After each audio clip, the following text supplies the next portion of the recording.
नमस्कार, मैं अभिषेक ज्ञानार्थी टॉकपुर में आपका स्वागत करता हूं। आज हमारे साथ हैं शीलम गुप्ता जी, जो वार्ड संख्या 25 इटावा नगर निकाय चुनाव में शाहग्रान वार्ड की प्रत्याशी हैं। साथ में विवेक गुप्ता जी, जो मंडल महामंत्री हैं भाजपा के। शीलम जी, चुनाव चल रहा है, जनसंपर्क चल रहा है आपका? कैसा चल रहा है जनसंपर्क?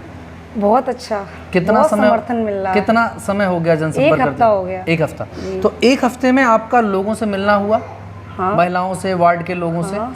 तो किस तरह का रिस्पॉन्स है लोगों का? किस तरह से लोग मिल रहे हैं? क्या माहौल है? माहौल बहुत अच्छा है, लोग बहुत अच्छे से मिल रहे हैं, बहुत अपनापन मिल रहा है। ऐसा लगता ये सभी मेरे अपने हैं, ये मेरा ही परिवार है। इतना प्यार मिलके मैं बहुत खुश हूँ। और मेरी सासू माँ हमेशा से ये कहती थी कि ये वार्ड नहीं, ये परिवार है। मुझे भी ये जानने और समझने का मौका मिला है कि ये वास्तव में वार्ड नहीं, परिवार है। इतना प्यार पाकर मैं बहुत खुश हूँ। और सभी लोग अपने जाति पाति के बंधन को तोड़कर ऐसे मिल रहे हैं कि जैसे मैं उनकी बेटी हूँ या बहू हूँ या चाची ताई जैसी हूँ। अपनत्व का भाव? जी, बहुत अपनापन। ऐसा लगता ये वार्ड नहीं है, ये मेरा ही परिवार है, ये सारे लोग मेरे अपने हैं। इतना प्यार पाकर मैं बहुत खुश हूँ। अच्छा, चलिए, वार्ड में आपका घूमना हुआ। वार्ड की अगर भौगोलिक परिस्थिति को देखा जाए तो काफ़ी विषम है, ऊंचा नीचा वार्ड जो बसा हुआ। तो क्या समस्याएं आपको समझ में आई वार्ड में? वहाँ मैं तो पहली बार गई हूँ इस चुनाव के कारण, तो मुझे अपने ही जाने में इतनी परेशानी हुई। वहाँ के लोग कैसे रहते होंगे ये देखकर मुझे बहुत ही दुख तकलीफ हुआ कि वहाँ के बच्चे कैसे स्कूल जाते होंगे, कैसे यहाँ से वहाँ आना जाना होता होगा। और इतनी गंदगी थी, गंदगी, आज इतनी बीमारियाँ हैं और इतनी गंदगी से तो बहुत ही दिक्कत की बात है। कई तरह की समस्याएं समझ में आई। जी विवेक जी, आप लगातार इस वार्ड से परिचित हैं, तो आपको क्या लगता है इस वार्ड की प्रमुख समस्याएं कौन सी हैं? इस वार्ड में जब संपर्क अभियान तो चुनाव ये बाद में आया। मैं चूँकि इसी वार्ड का निवासी हूँ और कई पार्टी के अभियान, कई पार्टी के कार्यक्रमों में वार्ड के बीच, लोगों के बीच मेरा रहना रहता था। तो जब मैंने राजनीतिक क्षेत्र में काम शुरू किया और पार्टी की गतिविधियों को संचालित करने के लिए वार्ड स्तर पर मुझे जाने का मौका मिला। चुनाव तो ये अभी स्टार्ट हुआ है, इससे पूर्व में कई कार्यक्रम, कई बैठकें, कभी बूथ की बैठक, कई बूथ के कार्यक्रम हमारे होते रहते थे। तो एक हमारा मोहल्ला पड़ता है धोकरन टोला, पूरी जाटव बरादरी का मोहल्ला है। और इस मोहल्ले के बीच से एक नाला निकला हुआ है और ये नाला एक ज़्यादा गहरा भी नहीं है और ऊपर से खुला हुआ है। तो उस कारण ऐसा लगता है नाला बिल्कुल ऊपर चल रहा है। इसका मुझे जब देखा मैंने, तो मैंने सबसे पहले एक बड़ा महसूस हुआ कि इस नाले का कुछ ना कुछ इंतजाम होना चाहिए। तो जब सभासद का चुनाव ये आया नगर निकाय का, उससे पूर्व भी मैंने माननीय विधायक जी के समक्ष अपनी ये वेदना यहाँ वार्ड के वासियों की रखी और एक पत्र हमने माननीय विधायक जी को अपने लेटर पैड पर माननीय अध्यक्ष जी के माध्यम से प्रेषित किया। और उसमें उस समस्या को प्रमुखता से हमने प्रयास ये किया था कि इस नगर निकाय चुनाव से पूर्व भी अगर उसका पठान हो जाएगा तो वहाँ के वो लोग प्रसन्न होंगे हमारे कार्य से और हमको बहुत अच्छा समर्थन वहाँ मिलेगा। अच्छा, प्रयासरत हमें हैं अभी हम आगे भी कि हम शीघ्र से शीघ्र जैसे ही हमारा ये नगर निकाय चुनाव खत्म होगा, माननीय विधायक के कोटे से मैं उसको पास कराने का भरसक प्रयास करूँगा। जैसे कि आपने बताया कि आप सक्रिय हैं काफ़ी समय से वार्ड में, वो लोगों से जुड़े हुए हैं, तो अभी पिछले जो कोरोना महामारी गुजरी उसमें भी आप लोगों का कोई सहयोग रहा वार्ड में या जुड़ाव रहा किसी तरह का? कोई बिल्कुल, हम लोगों ने कोरोना महामारी के समय में अपने वार्ड के वासियों के लिए आपने सवाल किया है तो मैं आपका जवाब दूंगा। हालांकि ये बातें सार्वजनिक करने की नहीं है क्योंकि किसी की मदद करके भूल जाना ही ज़्यादा बेहतर है, लेकिन आपने सवाल किया तो मैं आपकी बात का जवाब दूंगा। आपने जिक्र किया कि आप जुड़े हुए हैं, तो अभी हाल ही की घटना है ज़्यादा कोरोना के समय में हमने अपने व्यक्तिगत स्तर पर, अपने पारिवारिक स्तर पर सामूहिक रूप से हमने सब वार्ड वासियों के लिए सुबह की चाय की व्यवस्था हमने अपने स्तर पर कर रखी थी। दूध के पैकेट, चीनी की पत्ती, मतलब जो जिन लोगों को आवश्यकता उस स्तर पर है, जिनको आवश्यकता है, तो और शासन की तरफ से भी तमाम तरह की मदद, खाने के पैकेट वगैरह प्राप्त हो रहे थे, उनका भी वितरण और साइड से हमने संचालन किया तो कि ठीक से सब लोगों के जरूरतमंद लोगों तक पहुँचे। मतलब कोविड के दौर में जब लोग घरों में थे तो आप सड़कों पे थे जी वार्ड के लोगों के बिल्कुल, लिए। बिल्कुल। चलिए, तो अच्छी बात है कि अगर आप वार्ड तो एक बात और आती है कि जब आप प्रत्याशी के रूप में जब लोगों के सामने आते हैं तो लोगों की आपसे कुछ उम्मीदें बनती हैं।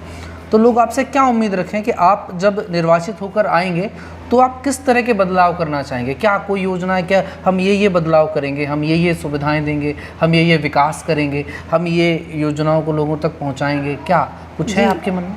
पहले तो सबसे पहले गलियों की बहुत समस्याएं हैं। इतनी गलियों की स्थिति खराब है कि वहाँ एक बार जाने का मन नहीं होता। लोग वहाँ पे रहते होंगे तो उनके आगे कितनी समस्याएं होती होंगी। तो सबसे पहले तो हमें गलियाँ सही कराएंगे। उसके बाद इतनी गंदगी है, जो जगह जगह पे कूड़े के ढेर रहते हैं, उसमें कीटाणु उत्पन्न होते हैं, जिससे हमारी महामारी जैसी अभी बीमारी हुई कोरोना से, उसने कितनी परेशान रही। तो ये सारी सफाई की व्यवस्था। और दूसरी, नाला उधर खुला पड़ा, नाला का पटान, और कई उधर। अच्छा, नाले का पटान आपके जो रोड मैप है उसमें है कि नाला पटवाएंगे आप? जी नाले ये एक महत्वपूर्ण बात होगी। अगर नाला पटता है तो मेरे ख्याल में जो लोग नाले के दोनों साइड रहने वाले लोग हैं उनके लिए एक बड़ी बात होगी जी।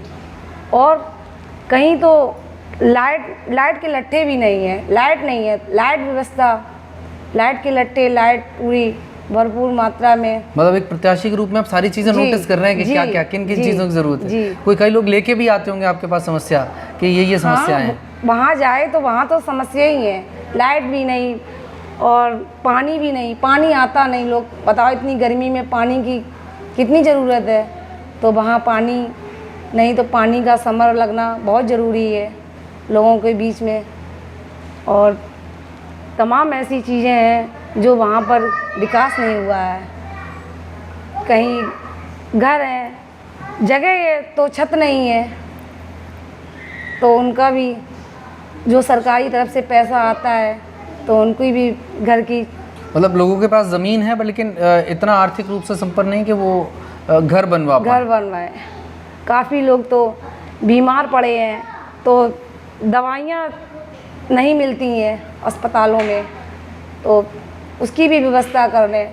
बच्चों को स्कूल की व्यवस्था नहीं, खाने पीने की कोई व्यवस्था नहीं है, तो वो सारी व्यवस्थाएं। कुल मिला के मातृशक्ति जैसे पारिवारिक समस्याओं को, लोगों की समस्याओं को समझती है, तो आपने पूरी तरह से समझा हुआ है समस्या क्या है, पूरा जुड़ाव महसूस हो रहा है वार्ड से। तो आपके चेहरे से दिख रहा है, बड़ा दुख है आपको वो सारी चीज़ें देख के। बहुत तो लग रहा है आप काम करेंगे। माता जी ऐसी वहाँ पे मिलती हैं जो इतना परेशान है, वो बोलती कोई सुविधा नहीं, कोई मुझे सुविधा ही नहीं मिलती। सभी लोग यही कहते हैं, हाँ हो जाएगा, ऐसा कुछ नहीं होता।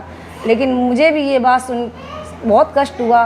बताओ, इतनी उम्र में जिनको इतनी परेशानी है तो उनकी परेशानी दूर की जाए।